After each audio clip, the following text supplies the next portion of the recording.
पाठ मैंने चुना है वो पाया जाता है प्रेरितों के काम उसका दूसरा अध्याय 14 पद से 41 पद तक, Acts chapter 2 14 to 41। अब हम पिछले कुछ रविवारों से इस पुस्तक के आधार पर एक सीरीज को देख रहे हैं, जो सीरीज है transform life is a witnessing life. परिवर्तित जीवन एक गवाही का जीवन है। और हम इस बात को देख रहे हैं कि कैसे प्रेरित के काम में जो ये पुस्तक है, इस पुस्तक में ये दो विषय बार बार हमें दिखते हैं कि कैसे यहाँ पर चेलों का जीवन परिवर्तित हुआ और वे गवाह बनकर परमेश्वर के वचन को सुनाने लगे। कैसे जिन लोगों के जीवन परिवर्तित हुए वो गवाह बनकर अन्य देशों में जाकर वो गवाह बने और गवाही देने लगे। ये कलीसिया का कार्य है। और आज जब हम इस खंड में आते हैं, इस खंड की जो शुरुआत है वो इस बात से होती है कि कैसे अब पतरस उन अन्य भाषाओं के द्वारा जो पवित्र आत्मा ने पतरस को और जो अन्य 11 लोग थे, अन्य जो साथी लोग थे, पवित्र आत्मा ने उन्हें बोलने की सामर्थ्य दी और वो भिन्न भिन्न भाषाओं में बोलने लगे। वो भाषाएं जिन भाषाओं के लोग वहां पर उपस्थित थे उन भाषाओं में उन्हें सुनने लगे और वो चकित हुए और कहने लगे ये कैसे हमारी भाषा में बोल रहे हैं। और उन्होंने परमेश्वर के अद्भुत कार्यों का वर्णन अपनी भाषा में सुना और वो और समझने की कोशिश करने लगे कि आखिर ये क्या है। तो पतरस इस 14वें पद में वो खड़ा होता है और खड़े होकर वो उनको समझाता है। अब वो यहूदी में बोल रहा है।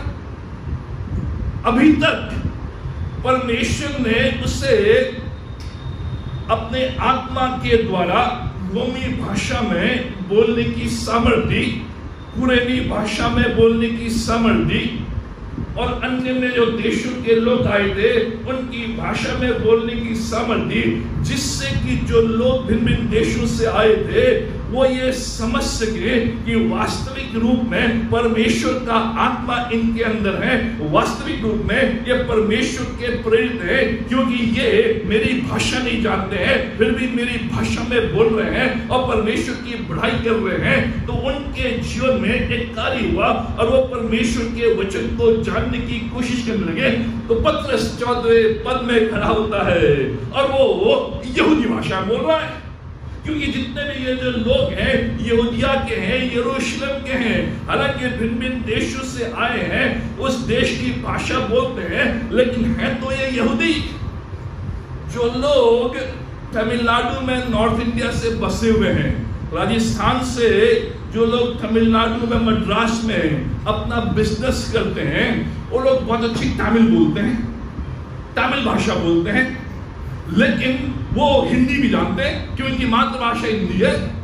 उसी प्रकार से जो लोग हैं, जो लोग यहाँ एकत्रित हुए हैं, ये भिन्न भिन्न देशों में चले गए हैं और तमिल भी बोलते हैं क्योंकि उस देश की तमिल भाषा है, और मलयालम बोलते हैं उस देश की मलयालम भाषा है, और बंगाली बोलते हैं उस देश की बंगाली भाषा है, लेकिन वो वास्तविक रूप में यहूदी हैं। वो हिब्रू जानते हैं, वो यहूदी जानते हैं। लेकिन परमेश्वर ने ऐसा पतरस और 11 चेलों के द्वारा किया जिससे कि ये लोग जाने कि ये तो गलीली हैं, ये यहूदी के अलावा, हिब्रू के अलावा कुछ नहीं जानते हैं, लेकिन फिर भी मेरी भाषा में बोल रहे हैं। तो परमेश्वर का कार्य है और परमेश्वर ने इस अन्य भाषा को उनको दिया जिससे कि इन प्रेरितों को स्थापित कर सके कि परमेश्वर का आत्मा इनके ऊपर है और परमेश्वर की बढ़ाई उनने की। अब पतरस यहाँ पर खड़ा होता है और प्रचार करता है। First preaching, launching of the first church, पहली कलीसिया का उद्भव। अब यहाँ पर हम देखते हैं पहली कलीसिया का उद्भव। आज हम कलीसिया हैं, यहाँ पर बैठते हैं और आज पूरे संसार में कलीसिया है, चर्चेस हैं, डिनोमिनेशंस हैं, पूरे संसार में है, लेकिन जो उसका उद्भव हुआ वो इस खंड से हुआ, इस प्रीचिंग के द्वारा हुआ, इस आश्चर्य कर्म के द्वारा हुआ। जब पतरस खड़ा होता है, खड़े होकर बोलता है और बोलने के द्वारा लोगों के जीवन में कार्य होता है। 3000 लोग उनके साथ मिलके launching of the first church, पहली कलीसिया का उद्भव, the greatest sermon ever preached. इससे पहले इतना अच्छा संदेश, इसके बाद इससे अच्छा संदेश कभी नहीं बोला गया। पतरस तो सेमिनरी में गया, ना उसने होमिलेटिक्स ली, ना उसने हर्मेटिक्स ली, कुछ नहीं लिया, लेकिन जब उसने बोला 3000 लोगों ने सबसे प्रभावशाली संदेश। लास्ट वीक हमने देखा था कैसे पवित्र आत्मा उन्हें उन भाषाओं को बोलने की सामर्थ देता है जिन भाषाओं के लोग वहां पर आए हैं, जिससे कि परमेश्वर की योजना पूरी हो। और परमेश्वर की योजना क्या है?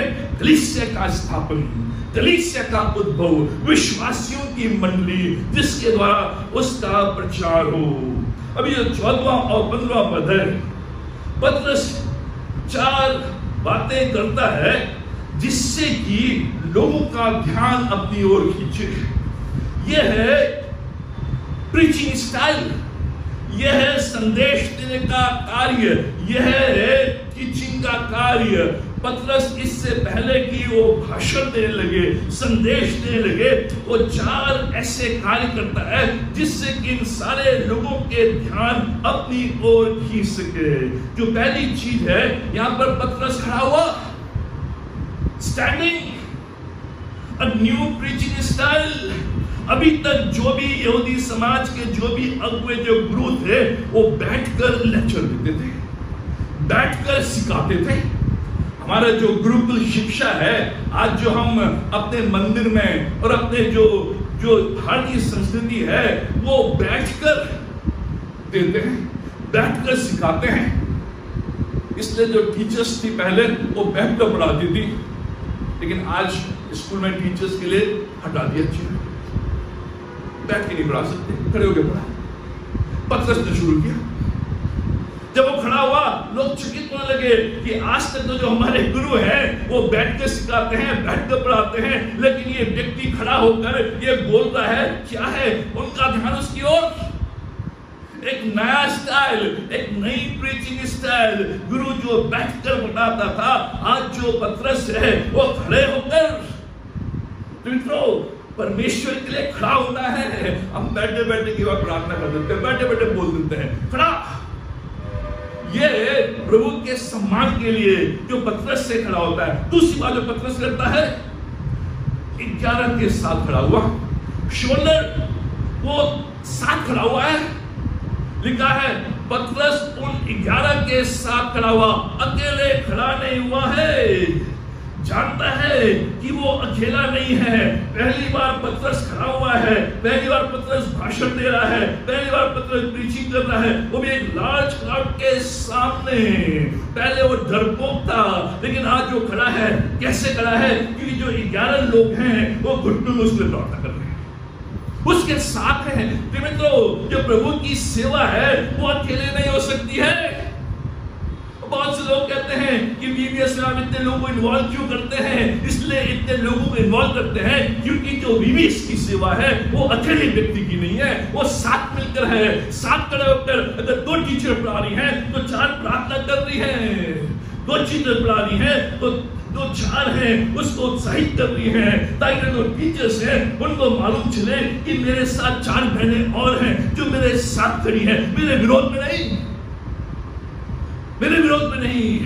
मित्रों, यह है प्रभु के कार्य का तरीका, यह है प्रभु की कलीसिया स्थापन करने का तरीका, यह है प्रभु के प्रचार करने का तरीका कि मैं अकेला नहीं हूं, अकेला चुनाव हार नहीं झोंकता, साथ खड़े होना, साथ चलना है। जब तक हम एक साथ मिलकर नहीं आएंगे, हम कलीसिया को आगे नहीं बढ़ाएंगे, परमेश्वर के राज्य को आगे नहीं बढ़ाएंगे। जो पतरस है, जो यूहन्ना है, जो याकूब है, पहले अपनी अपनी दिशाओं में थे, अपनी अपनी जगह ढूंढ रहे थे, एक दूसरे के विरोध में थे, लेकिन आज साथ है। When you are together, परमेश्वर का कार्य होता है, परमेश्वर का आत्मा होता है। जब आप विभिन्न सेवा में इन्वॉल्व होते हैं तो आप एक मन के साथ, यहाँ पर ये 12 के 12 एक मन के साथ हैं, स्टैंडिंग विद द 11, एक मन है, एक प्रार्थना के साथ, एक चित्त है। जब हम आज VBS के लिए तैयारी करते हैं, हमारे मन एक हो, हम एक साथ करें। अगर हम आपस में उलझेंगे तो प्रभु का कार्य नहीं बढ़ेगा। जब आप उस क्लासरूम में जाते हैं, एक मन के साथ जाएं। जब आप इस हॉल में आते हैं, एक मन के साथ रहें। जब आप कोई भी कार्य करते हैं, एक मन के साथ। मेरे साथ मेरे भाई खड़े हैं, मेरे साथ मेरी बहनें खड़ी हैं। ये ध्यान अकेले नहीं, एक साथ। तीसरी बात उसने किया, बोलने लगा, ऊंचे शब्द से कहने लगा, lifted up his voice। जरूरी था कि वो ऊंचे शब्द से बोले कि बड़ी भीड़ है, वहां माइक भी नहीं है, स्पीकर भी नहीं है। और जो पतरस है वो ऊंची आवाज से बोलने लगा। 50 दिन पहले जो पतरस था वो 3 बार यीशु मसीह का इनकार कर चुका था। 50 दिन पहले ही जो पतरस है 14 साल की लड़की के सामने अपना मुंह नहीं खोल पाया। 14 साल की लड़की के सामने वो घबरा गया, वो डर गया, वो मुंह नहीं खोल पाए। लेकिन 50 दिन के बाद लिफ्टेड अप हिज वॉइस, ऊंचे शब्द में चिल्लाकर बड़े बड़े जोर से पतरस युवाओं के साथ, डर के साथ नहीं। यह है प्रभु की सेवा में जो डर हमारे अंदर है वो दूर, युवाओं के साथ, डर के साथ नहीं। परमेश्वर का आत्मा हमें डर से मुक्त करता है। इसलिए कहा है, you have received the spirit of power, not the spirit of timidity। जो डर की शक्ति है वो तुम्हें नहीं मिली है, वो तुम्हें शक्ति जो मिली है वो सामर्थ की मिली है। यीशु के सामने और उन बड़ी भीड़ के सामने वो खड़े होकर उन्हें चुनौती दे रहा है और कह रहा है, give your ears to me, मेरी बातों को सुनो, मेरी बातों को सुनो। सुनने वालों की भी जिम्मेदारी। जो चौथी बात को करता है, स्पष्टीकरण देता है। स्माइल्स, क्या स्पष्टीकरण देता है? वो कहता है, यहूदियों और यरूशलेम के सब रहने वालों, ये जान लो और कान लगा के मेरी बातें सुनो। जैसा तुम समझ रहे हो कि लोग नशे में नहीं हैं, क्योंकि अभी तो पहर ही दिन चढ़ा है। इन लोगों ने कहा था, कुछ लोगों ने तो विश्वास किया, कुछ लोगों ने कहा ना, ये लोग बोल रहे हैं अन्य भाषा, ये नशे में है, नशे में है। और नशे में ये बोल रहे हैं तो क्या करता है? रिफ्यूट करता है, कहता है अभी तो सुबह के 9 बजे हैं, सुबह के 9 बजे हैं, ये नशे में नहीं है। जो चार्ज है उसको रिफ्यूट करता है। हमें आज इस संसार में खड़े होना है। आज हमें इस संसार में शोल्डर टू शोल्डर, एक के साथ एक कंधा मिलाकर हमें खड़ा होना है और हमें निडरता के साथ, युवाओं के साथ बोलना है। और जो भी चार्जेस हमारे ऊपर लगाए हैं उनका स्पष्टीकरण प्रभु के वचन से, जिससे कि लोग समझ सके। अब इंट्रोडक्शन के बाद जो मुख्य चीजें हैं उनको मैं बड़े संक्षिप्त में आपके साथ लेकर आऊंगा। कई बार हमारे सामने ये बात आती है कि मैं क्या प्रचार करूं, मेरे प्रचार में, मेरे प्रीचिंग में क्या हो। और पतरस उसको देता है, पतरस देता है कि हमारा जो प्रचार हो वो कैसा हो। जो VBS में आप सेवा करेंगे, किन बातों को आपको, बच्चों को, लोगों को देनी है, जिससे कि वो प्रभु के वचन को समझ सके, जान सके और प्रभु में विश्वास कर सके। अब पतरस यहाँ पर रिलेशनशिप में प्रीचिंग की 7 महत्वपूर्ण बातें हमारे सामने रखता है। पतरस की जो प्रीचिंग है, हमारे सामने 7 महत्वपूर्ण बातों को रखती है जो हमारी प्रीचिंग में होना है, जो हमारे डायलॉग में होना है, जो हमारे सुसमाचार में होना है। 7 बातें हैं। पहली बात जो हमारी प्रीचिंग में होना है, जो पतरस की प्रीचिंग में था। पहली बात, द वर्ड, द बाइबल। 19वें पद में लिखा है, और मैं ऊपर आकाश में अद्भुत काम और नीचे धरती पर चिन्ह अर्थात लहू और आग का बादल दिखाऊंगा। अब यहां पर पतरस क्या कर रहा है? अपनी प्रीचिंग में जो योएल भविष्यद्वक्ता है, योएल भविष्यद्वक्ता के 2 अध्याय के 28 से 32 पद को इनके सामने रखता है। कहता, तुम जानते हो बाइबल, तुम जानते हो पुराना नियम, मैं उस पुराने नियम को, उस परमेश्वर के वचन को तुम्हारे सामने रखता हूं। वो परमेश्वर के वचन से आरंभ करता है। पतरस वहां पे खड़े होकर कहानियां नहीं गा रहा है, वहां पर आकर चमत्कार नहीं कर रहा है, भविष्यवाणियां नहीं कर रहा है, लेकिन परमेश्वर के वचन को लेकर आ रहा है।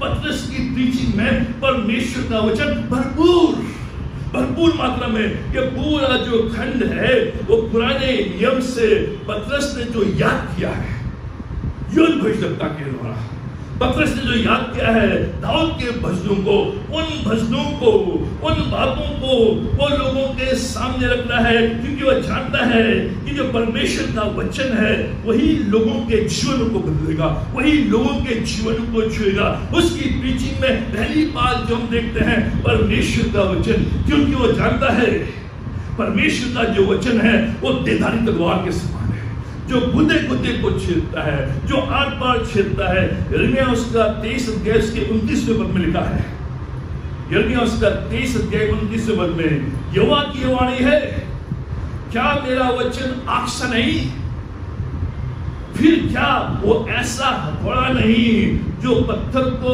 फोड़ डाले। यहां पर जो पतरस वो जानता है कि जो परमेश्वर का वचन है वो आग के समान है, जो आग भस्म कर देती है, जो आग जीवन के अपराधों को, पापों को दूर कर देती है। उसका जो वचन है हथौड़े के समान है, जो कूट देता है, तोड़ देता है और जीवन में नई श्वास लेकर आता है। इसलिए लिखा है यहाँ पर, उनके हृदय छिप गए। इस परमेश्वर के वचन के हथौड़े ने उनके हृदयों में हथौड़ा मारा, आग चली, उनके हृदय छिद गए। इसलिए परमेश्वर का जो वचन है 2 धारी तलवार के समान। पतरस योएल से और दाऊद से जो 2 वचन है उनसे लेता है और कहता है कि जो परमेश्वर का वचन है, लिखा है योएल भविष्यद्वक्ता में कि अंत के दिनों में परमेश्वर का आत्मा आग के समान पूरी लोगों में फैलेगा। यहां पर वो प्रोफेसी के बारे में बता रहा है कि योएल भविष्यद्वक्ता ने प्रोफेसी की है, भविष्यवाणी की है, और जो दाऊद है उसने भविष्यवाणी की है। भविष्यवाणी का मतलब क्या है? प्रोफेसी का मतलब क्या है? To tell forth God's message.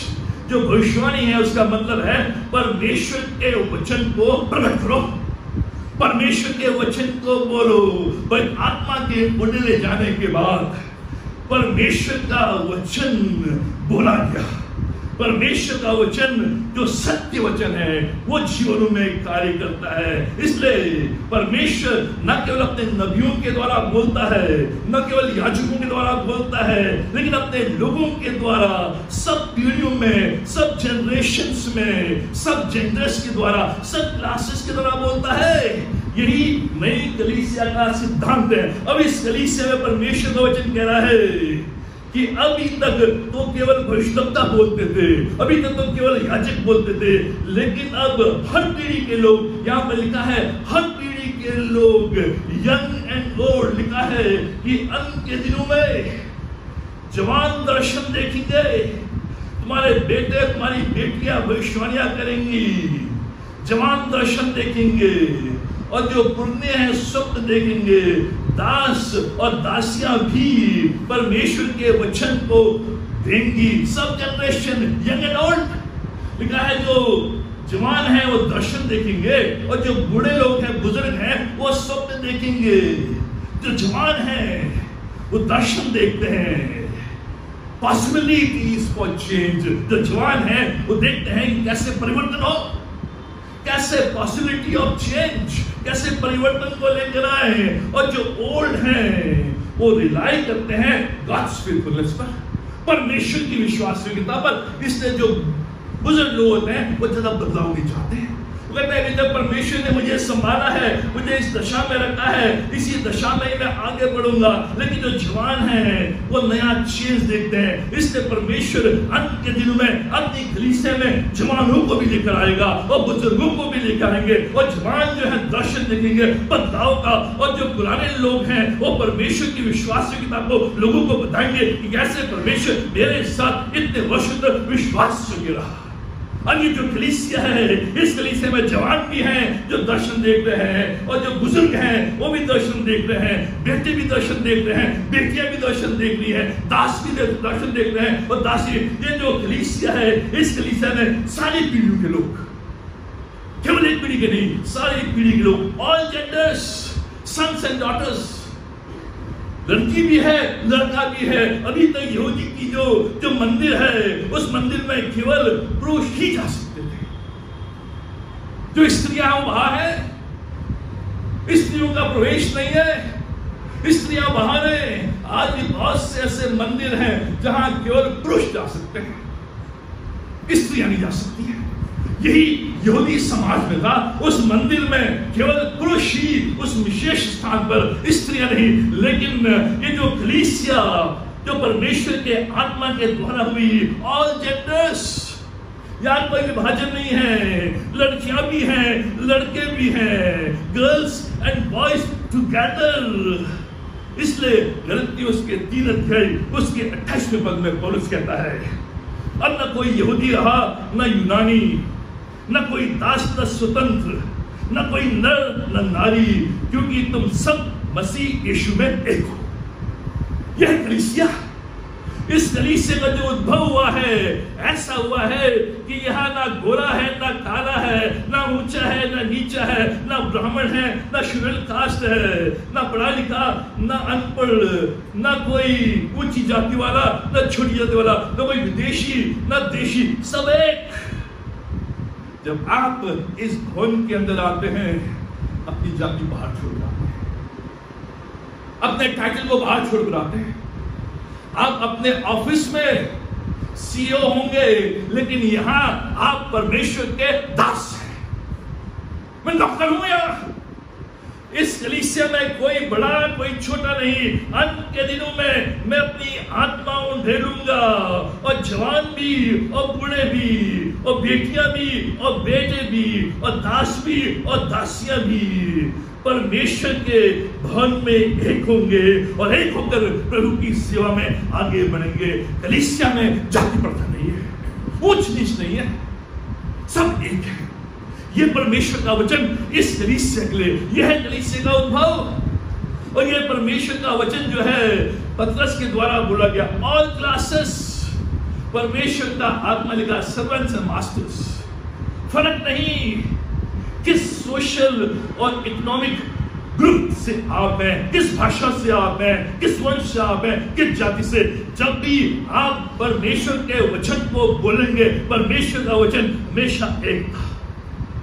परमेश्वर वचन हमेशा हमको एक करता है, विभाजित नहीं करता है। ना मेरी भाषा के आधार पर, ना मेरे वर्ग के आधार पर, ना मेरी जाति के आधार पर, ना मेरे धन के आधार पर, ना मेरी एजुकेशन के आधार पर, हम एक। यह कलीसिया। दूसरी बात, परमेश्वर के वचन के बाद जो हमारी प्रीचिंग में, हमारे काम में, हमारे संवाद में होना चाहिए, जो पतरस के है, इनकार्नेशन, देह धारण, यीशु का जन्म, जो 22वें पद में है। 22वें पद में लिखा है, हे इस्राएलियों ये बातें सुनो, यीशु नासरी, जो यीशु नासरत में हुआ, यीशु का जन्म नासरत में हुआ, इसलिए वो यीशु नासरी है। यीशु नासरी एक मनुष्य था जिसका परमेश्वर की ओर से होने का प्रमाण उन सामर्थ के कामों और आश्चर्य कामों और चिन्हों से प्रकट है जो परमेश्वर ने तुम्हारे बीच उसके द्वारा कर दिखाए, जिससे तुम आप ही जानते हो। यहाँ पर जो पतरस है वो यीशु मसीह के जन्म के बारे में बता रहा है। तुमने यीशु को देखा तो था, यीशु को तुम नासरी के नाम से जानते तो थे। यीशु जो बैतलहम में पैदा हुआ, यीशु जिसके माता पिता यूसुफ और मरियम थे, यूसुफ जो बढ़ई था उसका पुत्र यीशु जो नासरत में हुआ, जिसको लोग कहते हैं यीशु नासरी, जो नासरत में पैदा हुआ, वो मनुष्य था लेकिन साधारण मनुष्य नहीं था। लिखा इसमें वो मनुष्य था, यीशु नासरी था, उसका जन्म हुआ जिसका परमेश्वर की ओर से होने का प्रमाण उन सामर्थ के कामों और आश्चर्य के कामों और चिन्हों से प्रकट है जो परमेश्वर ने तुम्हारे बीच में किए। वो मनुष्य तो था लेकिन साधारण मनुष्य नहीं था, परमेश्वर का आत्मा उसके अंदर था। परमेश्वर के द्वारा उसने सामर्थ के काम तुम्हारे बीच में किए। परमेश्वर पूर्ण रूप से, मनुष्य पूर्ण रूप से, इसलिए वो 36वें पद में भी कहता है, 36वें पद में परमेश्वर ने उसी यीशु को जिसे तुमने क्रूस पर चढ़ाया प्रभु भी ठहराया और मसीह भी। क्या वो यीशु जिसका जन्म हुआ, जो यीशु नासरी है, उसको परमेश्वर ने क्या ठहराया? प्रभु, द लॉर्ड, द क्यूरियस, जो यहोवे है, जो सृष्टि करता है। इब्री भाषा में यहोवे, यहोवा सृष्टिकर्ता, जब उसका अनुवाद यूनानी भाषा में हुआ, उसका अनुवाद क्यूरियोस किया गया। जब क्यूरियोस यूनानी भाषा का अनुवाद इंग्लिश में किया गया, उसको लॉर्ड किया गया। जब लॉर्ड का अनुवाद हिंदी में हुआ, उसको प्रभु कहा गया। ये जो प्रभु है, ये यहोवे है। ये जो प्रभु है, परमेश्वर ने इसे यहोवे ठहराया है, सृष्टिकर्ता ठहराया है। और मसीह भी, जिस मसीहा का तुम इंतजार कर रहे हो, प्रतीक्षा कर रहे हो, भाग रहे हो, यही है। यीशु ही प्रभु है, यीशु ही मसीह है। यह इनकार्नेशन, यह देह धारण, यह यीशु का जन्म, वो साधारण मनुष्य ही नहीं है। वो मनुष्य था लेकिन पूर्ण परमेश्वर भी और पूर्ण मनुष्य भी, उसको यीशु मसीह के रूप में पुकारा गया। ये पतरस की प्रीचिंग का सार। तीसरी बात, क्रूसिफिक्शन, क्रूस या मृत्यु। 23वां पद, 23वें पद में उसी यीशु को जो परमेश्वर की ठहराई योजना और पूर्व ज्ञान के अनुसार पकड़वाया गया, तुमने अधर्मियों के हाथ से क्रूस पर चढ़ाकर मार डाला। क्रूस की कथा, वो यीशु जिसको परमेश्वर ने प्रभु और मसीह ठहराया, वो यीशु जिसके द्वारा सामर्थ्य के कार्य और चिन्ह प्रकट हुए, उस यीशु को तुमने क्या किया? क्रूस पर चढ़ा दिया, उसको मार डाला। क्रूस पे किसने चढ़ाया? यहूदियों ने चढ़ाया। उसको मारा किसने? यूनानियों ने मारा, रोमियों ने मारा। तो इसलिए हमें लिखा है यहूदी भी और यूनानी भी इसमें संलग्न हैं, इसमें सम्मिलित हैं। उसको तुमने क्रूस पर चढ़ाया। अब क्या सुने, क्या पता क्या कह रहा है? तुम सोच रहे हो कि तुमने उसको क्रूस पर चढ़ाया? तुम सोच रहे हो कि तुमने उसे मार डाला? नहीं। परमेश्वर की ठहराई हुई योजना और पूर्ण ज्ञान के अनुसार ये परमेश्वर की योजना थी। परमेश्वर ने अपने पूर्व ज्ञान में, अपने फोर नॉलेज में, अपने पूर्व ज्ञान में ठहरा दिया था, अपनी योजना निश्चित कर दी थी कि वो पकड़वाया जाएगा, क्रूस पर चढ़ाया जाएगा, क्रूस को मारा जाएगा। ये परमेश्वर की योजना थी और परमेश्वर जानता था। ये तुम्हारे द्वारा नहीं हुआ है। तुम सोचे तुमने किया है, लेकिन तुम अपराधी इसलिए हो कि तुमने किया है, लेकिन ये तुम्हारे द्वारा नहीं, परमेश्वर ने पहले से कराया। परमेश्वर की ये योजना है। यह है क्रूस की कथा। मनुष्य ने नहीं मारा, परमेश्वर के पूर्ण ज्ञान में, परमेश्वर अपने फोर नॉलेज में, परमेश्वर अपने पूर्व ज्ञान में जानता है क्या होगा। वो जानता है। जो बागेश्वर बाबा हैं उनकी तरह नहीं, क्योंकि मैं जानता था उड़ीसा का हादसा होगा, जानते थे तो बताया क्यों नहीं? परमेश्वर जानता है, उसकी योजना है, और परमेश्वर वो नहीं देता है ये क्रूस की कथा ये नहीं कि मनुष्य ने इसको मार डाला, ये परमेश्वर की योजना में था। उसने पतरस कह रहा है परमेश्वर की योजना में जगत का उद्धार था, तुम लोगों का उद्धार था। इसलिए परमेश्वर ने मुझे आत्मा में सामर्थ दी, मैं तुम्हारी भाषा में बोल सकूं, जिससे कि तुम समझ सको और रुक सको और जान सको कि परमेश्वर के उद्धार की योजना क्या है। पतरस ये भी कहता है दोनों यहूदी, you crucified, and Gentiles your hands of lawless man, तुम जेंटाइल्स ने भी मुझसे मारा। और 4 अध्याय इसके 10वें में लिखा है वो भी क्रूसिफाइड, जिसको तुमने क्रूस पर चढ़ाया। क्रूस की कथा, पहला कुरिन्थियों उसका 1 अध्याय उसके 18वें पद में लिखा है क्रूस की कथा नाश होने वालों के लिए मूर्खता, लेकिन हम उद्धार पाने वालों के लिए परमेश्वर की सामर्थ है। ये पतरस कह रहा है ये जो क्रूस की कथा है ये परमेश्वर की योजना है, ये परमेश्वर के पूर्ण ज्ञान में है, ये जगत का उद्धार है। इसके द्वारा कलीसिया स्थापित होगी, कलीसिया के द्वारा परमेश्वर का राज्य आगे बढ़ेगा। इसलिए जो मूर्ख हैं वो कह रहे हैं कि नशे में हैं, नशे बोल रहे हैं, लेकिन जो उद्धार पाने वाले हैं उनके लिए ये सामर्थ्य, वो कह रहे हैं हमें और बताओ, हमें समझाओ कि हम उद्धार पा सकें। इसलिए यहाँ लिखा है जो बोलते नशे में है, आज जब प्रचार आप करेंगे बहुत से लोग ठट्टा उड़ाएंगे, नहीं सुनेंगे, उनके लिए नाश होने वालों के लिए मूर्खता है। लेकिन बहुत से सुनेंगे, आएंगे, क्योंकि उसमें सामर्थ्य है। जो क्रूस की कथा है नाश होने वालों के लिए मूर्खता और हम उद्धार पाने वालों के लिए सामर्थ्य है। और ये पतरस सामने रखता है। चौथी बात जो पतरस अपनी प्रीचिंग में लाता है, रिजरेक्शन, पुनरुत्थान, जी उठना। 24वें पद में पतरस कहता है परंतु उसी परमेश्वर ने मृत्यु के बंधनों से छुड़ाकर जिलाया, उसी को परमेश्वर ने मृत्यु के बंधनों से छुड़ाकर जिलाया, क्योंकि यह अनहोना था कि वह उसके वश में रहे। परमेश्वर की योजना थी, इसलिए वो जी उठा। परमेश्वर ने उसी यीशु को, जो यीशु नासरी है, जो नासरत में पैदा हुआ यीशु, जिसको तुमने क्रूस पर चढ़ाया, उसी यीशु को परमेश्वर ने उस मृत्यु के बंधनों से जी उठाकर सामने खड़ा किया, क्योंकि अनहोना है कि वो मृत्यु के बंधन में रहे।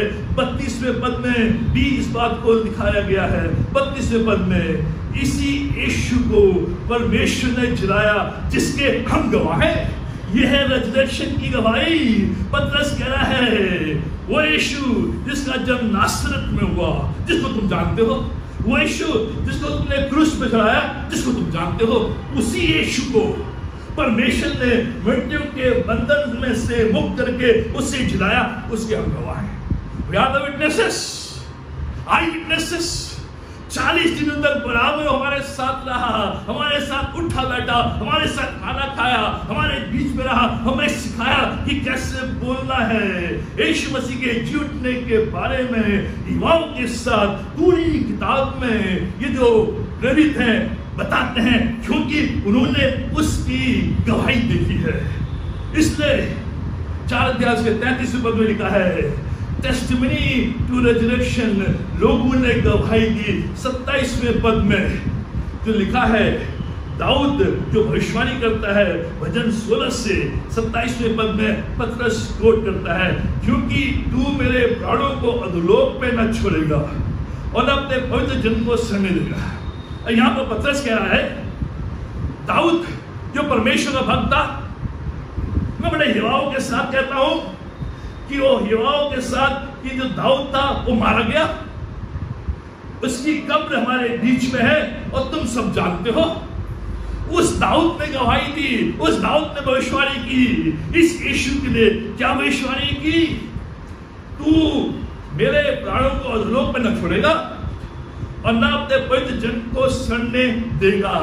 ये लोग सोच रहे हैं कि दाऊद अपने विषय में कह रहा है, लेकिन पतरस कह रहा दाऊद ने अपने विषय में नहीं कहा कि दाऊद की कब्र तो आज भी है, उसकी कब्र है, वो सड़ गया है, लेकिन ये यीशु मसीह के लिए कह रहा है कि तू उसे अधोलोक में नहीं छोड़ेगा, उसको तू मिट्टी के नीचे नहीं छोड़ेगा, उसे तू सड़ने नहीं देगा, वो जी उठेगा। दाऊद ने स्वयं इस बात की गवाही दी है 31वें पद में। उसने होने वाली बात को पहले ही से देखकर मसीह के जी उठने के विषय में भविष्यवाणी की कि ना तो उसका प्राण अधोलोक में छोड़ा गया और ना उसकी देह सड़ने पाई।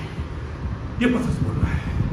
पूरा बाइबल समझाना है कि अभी तक तुम गलत शिक्षा में हो। शिक्षा यह है, दाऊद ने अपने विषय में नहीं, यीशु मसीह के विषय में बोली, क्योंकि दाऊद की तो आज की कब्र हमारे बीच में है। मैं हिराव के साथ कह सकता हूं, आओ मैं दिखा सकता हूं, पतरस कह रहा है, लेकिन यीशु की कब्र नहीं है, वो जी उठा है, उसके गवाह हम हैं।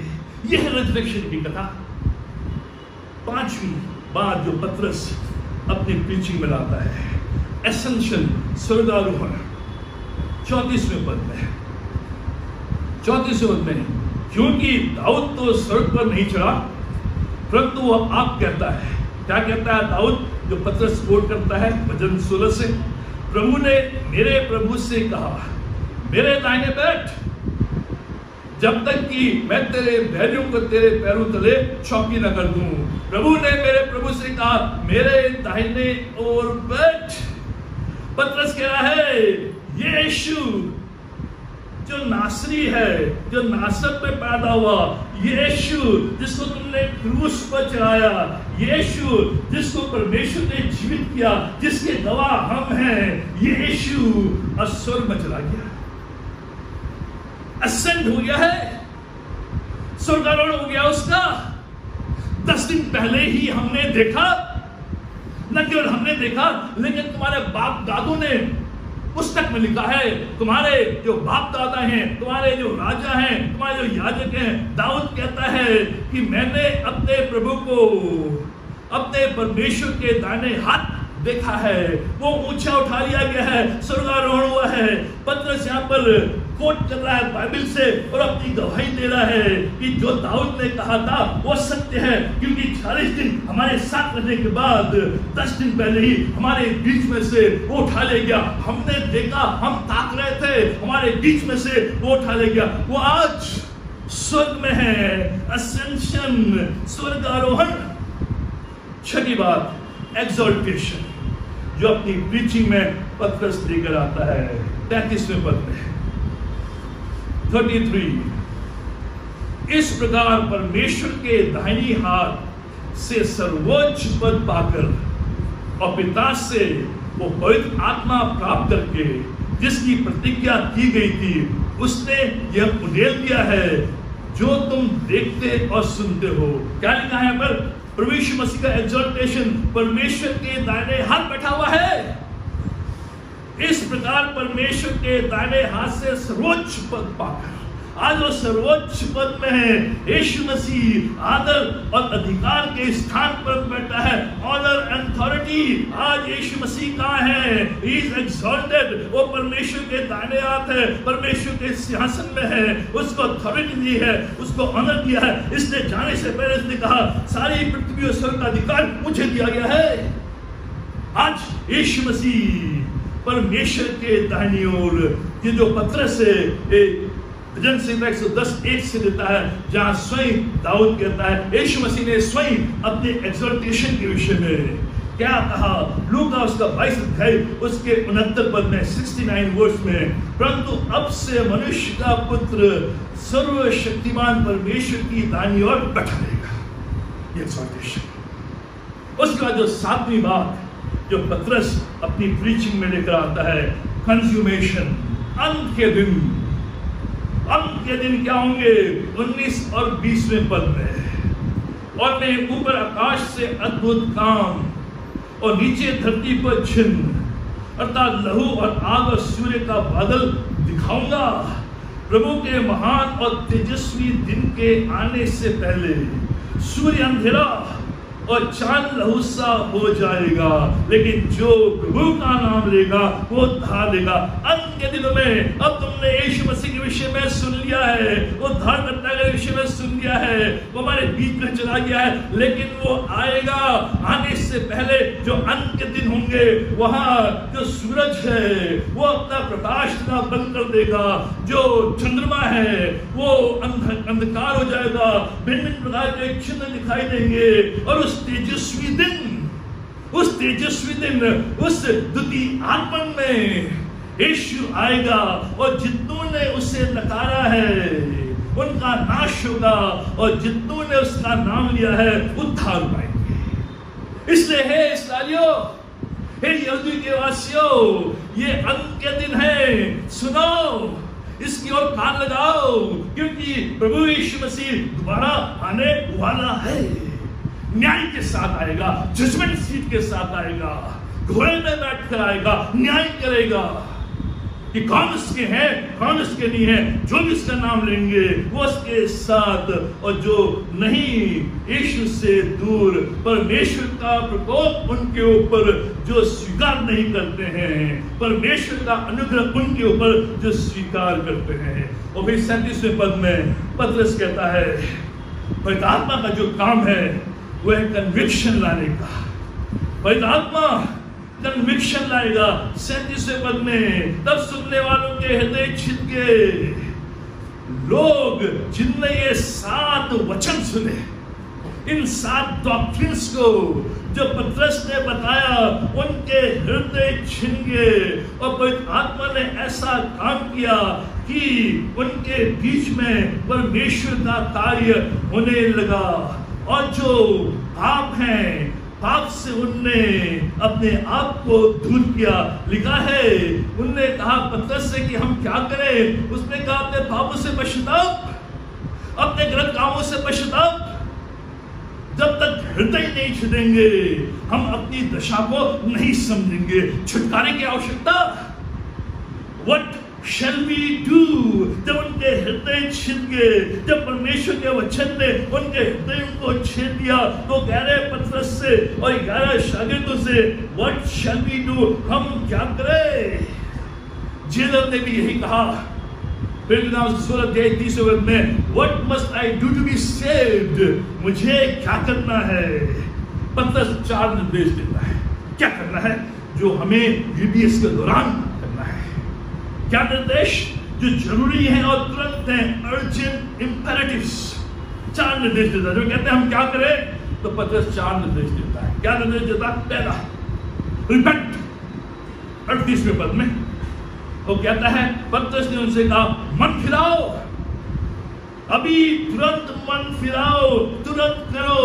जो ये रिपेंटेंस है, ये जो मन फिराना है, ये जो मन बदलाव है, ये जो चेंजिंग डायरेक्शन है, ये अभी और तुरंत। जो रिपेंटेंस है वो ये नहीं है कि मैं कल देखूंगा, परसों देखूंगा, 1 महीने के बाद देखूंगा। पतरस कह रहा रिपेंट, मन फिराओ। मन फिराओ का मतलब अभी, इसी समय, अभी, तुरंत, तुरंत करो। चेंजिंग डायरेक्शन, अपने पापों से मन फिराओ, उद्धारकर्ता की ओर अपने मन को लगाओ, अपने आप से मन फिराओ और प्रभु की ओर मन को लगाओ। मन फिराना जरूरी है, इसको हल्के में नहीं लेना है। रिपेंटेंस जरूरी है। हम क्रिश्चियन नहीं बनाते, बाइबल क्रिश्चियन नहीं बनाती है, बाइबल किसी को ईसाई नहीं बनाती है। बाइबल कहीं नहीं बताती है ईसाई बनाओ, क्रिश्चियन बनाओ, कहीं नहीं बताती है। बाइबल बताती है मन फिराओ, change of heart, change in direction, change of mind. अगर मैंने पाप किया है, उस पाप से मुझे मन फिराना है। भेष बदला, क्या हुआ? मन का बदलना चाहिए। आज हम भेष बदल लेते हैं, लेकिन हमारा मन वैसा ही है। पतरस कह रहा है भेष बदलने की जरूरत नहीं, तुम्हें तुम्हारे मन को बदलने की रिपेंटेंस। जब तुम्हारे हृदय छिद गए हैं तो तुम्हें रिपेंट करना है। अभी तक तुम इस दिशा में चल रहे हो, अब वो दिशा बदलनी है। अभी तक तुम पाप और पाप में जीवन व्यतीत कर रहे हो, अब तुम्हें उद्धारकर्ता यीशु मसीह के पास आना है, उससे लगाव करना है, वहां से फिरकर यीशु मसीह के पास आना है। यह है रिपेंटेंस, यह मन फिराओ। फिराना है। आज हम कहते हैं यीशु मसीह के पास आओ, गाड़ी मिल जाएगी। यीशु मसीह के पास आओ, घर मिल जाएगा। यीशु मसीह के पास आओ, तुम्हारी शादी हो जाएगी। दे सकता है और देता है, लेकिन जो बाइबल बताती है वो कहती है जब भी तुम प्रचार करते हो, जब भी परमेश्वर के वचन को बताते हो, परमेश्वर का वचन लोगों के हृदय को छेदता है, उनका मन परिवर्तन होना है। जब आपका मन परिवर्तन हो गया है, आपके पास सब कुछ। आज मन तो बेचैन है, आप मन तो धोखेबाज है, आप मन तो है जो आपको बदलाता है, आपका मन तो है कहता है अगले रिवाज ले जाएंगे, आज तो जाओ। आपका मन तो कहता है चलो आज क्या मन। अगर आपका मन बदल गया तो सब कुछ बदल गया। और लोग सब कुछ बदल रहे हैं, मन नहीं बदल रहे। हम पर्दे बदल रहे हैं, हम गाड़ियां बदल रहे हैं, हम कपड़े बदल रहे हैं, जूते बदल रहे हैं, अपने अपने चेहरे को बदल रहे हैं, और सफेद बाल काले कर रहे हैं, और ये सारी चीजें कर रहे हैं, लेकिन मन नहीं बदल रहे। सब कुछ बदल गया, लेकिन फिर भी रात को सो रहे, चिंता में परेशान है, सब कुछ कर दिया, फिर भी कुछ नहीं हो रहा है। इसलिए नहीं हो रहा है कि मन नहीं बदला। रिपेंट, मित्रों, कुछ भी बदल लो आप, बाहर से कुछ नहीं होगा। 2 दिन की चांदनी, फिर हम देरी रात। क्रिसमस में आपने नया कपड़ा पहन लिया, दूसरे क्रिसमस में आपको पहनने की इच्छा नहीं करेगी। मन, रिपेंट, मन फिराओ। अगर आज तक आपका मन नहीं फिरा है, केवल आप ईसाई बने हुए हैं, केवल क्रिश्चियन बने हुए हैं, कुछ फायदा नहीं। ईसाई बनने से कुछ फायदा नहीं। मन फिर बाप से मन फिराकर यीशु की ओर मन लगाओ, तो यीशु ये चंगा करेगा। अगर मन चंगा तो पटौती में गंगा। अगर मन चंगा है तो सब कुछ है आपके पास।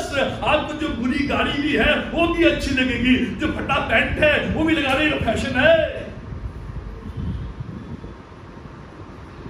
मैंने देखा चीना फटी जीन्स पहनी थी मनाली में, फटी जीन्स फैशन है। मन, तो मित्रों ये मन जरूरी है। इसने पतरस ने जो निर्देश दिया, मन फिराओ।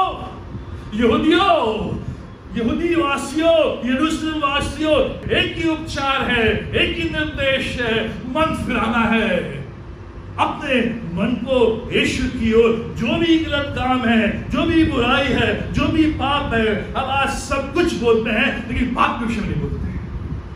आज हमारी प्रीचिंग बदल रही है, लोगों को खुश करना, फील गुड। तब बड़ा मजा आया, I feel good now. Feel good नहीं, change good, change good. Feel good तो फिर उसके बाद घर में जाकर देखा कि दाल में नमक ज्यादा हो गया तो फिर मन खराब। चेंज, ट्रांसफॉर्मेशन, बदलाव, मन परिवर्तन। आज हमारी जो प्रीचिंग है वो फील गुड करती है। Yes you come, you will be blessed, you will be happy, you will be healthy, you will be healthy, go in peace. Yes I feel good. बदलाइए, मन फिराओ, change your heart. Yeshu Masih का जो सुसमाचार है वो दिल पर, मन पर जोर देता है, बाहर नहीं। अपने मन को बदलो। दूसरा निर्देश जो पतरस इनको देता है, रिसीव 41वें पद में, रिसीव 41वां पद 41।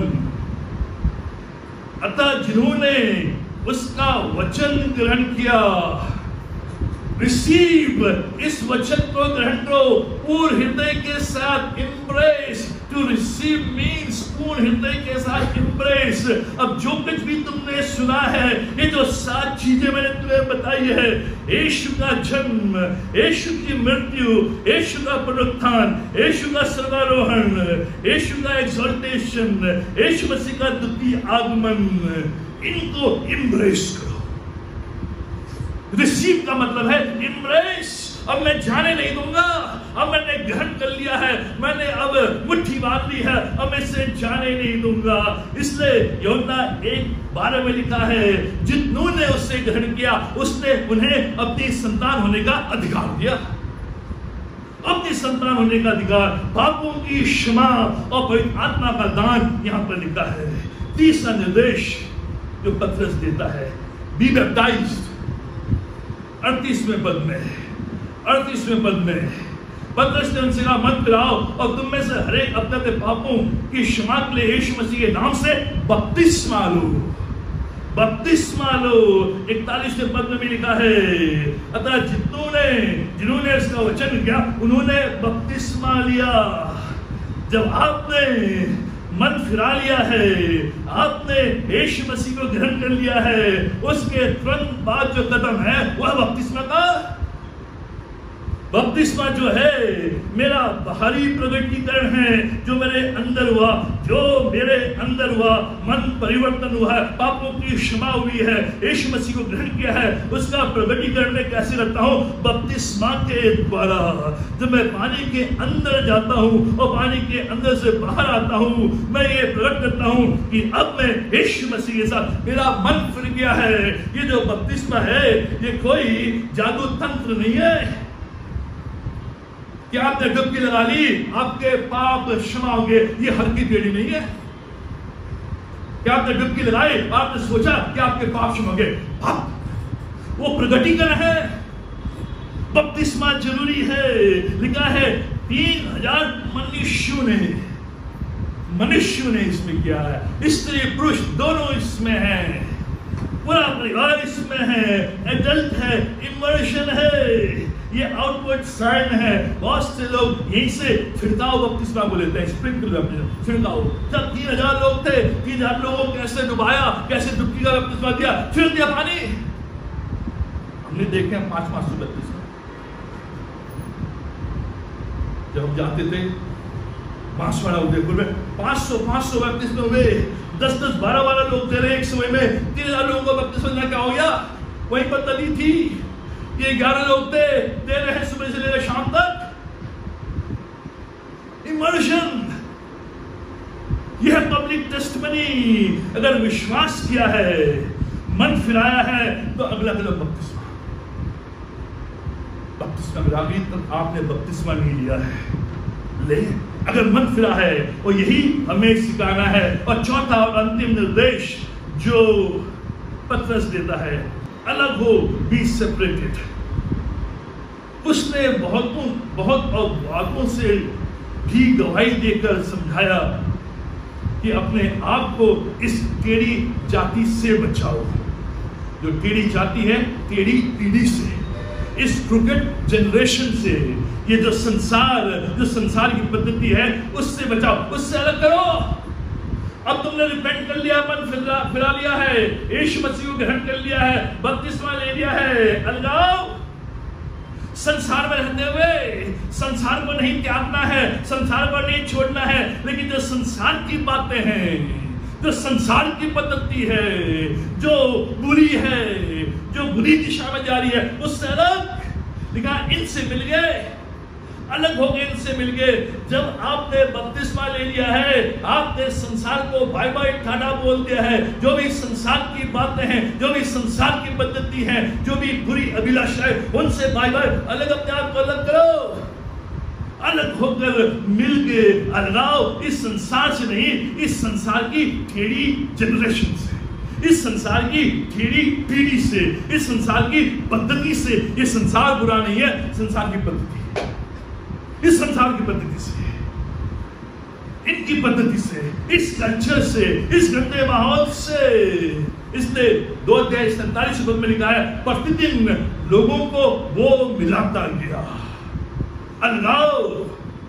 फिलिप्पियों 2:15 और 16 में लिखा है, ताकि तुम निर्दोष और भले होकर, मतलब जब तुमने मन फिरा लिया है, बपतिस्मा ले लिया है, निर्दोष और भले होकर टेढ़े और हठीले लोगों के बीच परमेश्वर के निष्कलंक संतान बने रहो, जिनके बीच में तुम जीवन का वचन लिए हुए जगत के जलते दीपकों के समान दिखाई देते रहो। इन हठीले लोगों के बीच में हमें निष्कलंक संतान, हमें स्पॉटलेस, अलग होकर, प्रभु का जन बनकर, प्रभु के नाम से इन लोगों के बीच में दीपक जलाते हुए दीपक के समान दिखाई देते रहे। अलगाव तो ये है, जब भी परमेश्वर का वचन बोला जाएगा वहां लोगों के हृदय छिदेंगे और उस समय मन फिराओ, उस समय परमेश्वर के वचन को ग्रहण करना, यीशु को ग्रहण करना, और उसके बाद बपतिस्मा इस बात का गवाह कि मैं यीशु मसीह के लिए अब खड़ा हूं, और उसके बाद अपने आप को उन सारे लोगों से नहीं, लोगों की बातों से, पार्टी से नहीं, पार्टी में जो चीजें होती है उससे, संसार से नहीं, संसार में जो चीजें होती है उससे अलगाव, सेपरेट। कि आज आप तैयार हैं मन फिराने के लिए, रिसीव करने के लिए, यीशु मसीह को लेने के लिए, बपतिस्मा लेने के लिए और अपने आप को अलग करने के लिए। इसलिए इसके 21वें पद में पतरस कहता है, जो कोई प्रभु का नाम लेगा वो उद्धार पाएगा। आज आपके लिए मिलने ये चुनौती है, मन फिराने की, प्रभु को पूर्ण से ग्रहण करने की, उसके बाद बपतिस्मा और फिर अपने आप को अलग करते हुए यीशु के काम में बने रहना। आइए प्रार्थना करें। हमारे महान जीवेश्वर शक्तिमान परमेश्वर का धन्यवाद देते हैं कि तमाम आशीष तेरे इस बड़े कार्य के लिए, इस बड़ी सेवा के लिए, इस बड़ी कलीसिया के लिए जो तेरे लोगों ने तेरे आत्मा में प्रेरित होकर, भरपूर होकर, वचन सुनाकर पहली कलीसिया लॉन्च की, स्थापित की, उद्भव की, उसके बाद से सिलसिला चलाते हम धन्यवाद देते हैं पिता परमेश्वर, धन्यवाद देते हैं कि आज हम जो भिन्न भिन्न जाति से आए हैं, भिन्न भिन्न वर्ग से आए हैं, भिन्न भिन्न भाषा से आए हैं, भिन्न भिन्न देश से आए हैं, हम तेरी एक देह बन गए हैं, तुझ में एक हो गए हैं और तेरे नाम से जीवन जीते हैं। हम धन्यवाद देते हैं पिता परमेश्वर, ऐसा होने दे कि हमारे मन फिरे, जिससे कि हम अपने मन को तेरी ओर लगाएं और जीवन में आगे बढ़ते चले। पिता परमेश्वर तुम्हारी सहायता प्रार्थना करते हैं जो आज हमारे बीच में आए हैं, जिनके मन उदास है, मन फिराव का अवसर दे। पिता परमेश्वर जो बीमार है चिंगाई दे, जो तकलीफ में है, दुख में है, उनके दुखों को, तकलीफों को दूर, जो परेशानी में है, तंगी में है, बीमारी में है, पिता परमेश्वर आजाद करे, अपने आत्मा की भरपूरी दे, जिससे रात यहाँ से जाते हैं एक नई शक्ति के साथ, एक नई सामर्थ के साथ, एक नई ऊर्जा के साथ। मैंने प्रभु का नाम लिया है और प्रभु ने मुझे उद्धार दिया है, कल्याण दिया है, शक्ति दी है, सामर्थ दी है। परमेश्वर तुम्हारी सहायता, यहाँ से विदा होते हैं, तेरी आशीष हमारे साथ, ये सब कुछ अपने उद्धारकर्ता प्रभु यीशु मसीह नाम में मांगते हैं। प्रभु यीशु मसीह का पिता परमेश्वर का प्रेम और आत्मा की संगति हम सबों के साथ आज और हमेशा तक बनी रहे।